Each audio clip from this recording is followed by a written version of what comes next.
আপনারা শুনছেন কথায় কথায় কবিতা। কবিতার নাম বসন্তের সৌন্দর্য। আসছে বুঝি বসন্ত, কোকিলের ডাক শুরু। ছোট্ট ছোট্ট পাখিরা ঝোপে ঝাড়ে গান গেয়ে নাচছে। দোয়েল, ফিঙে, ঘুঘু ঠিক ঠিক সময়ে ডাকছে। মাঠে মাঠে কচি ধান খেতে কচি পাতা ছেড়ে হাওয়াতে দোলায় মাথা।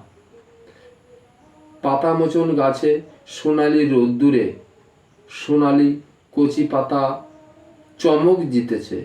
আগানে বাগানে ভরে উঠেছে ভাট ফুলের কুঁড়ি। দক্ষিণে হাওয়ায় গাছেদের দোলায় ঝরে ঝরে ঝরিছে গাছের পাতা। গাছে গাছে মুকুলের সৌরভ ভরিয়ে দেয় বসন্তের সে গৌরব। সোনার বাংলার এ সোনালী পরিবেশ যেন চিরন্তন অমর। ধন্যবাদ।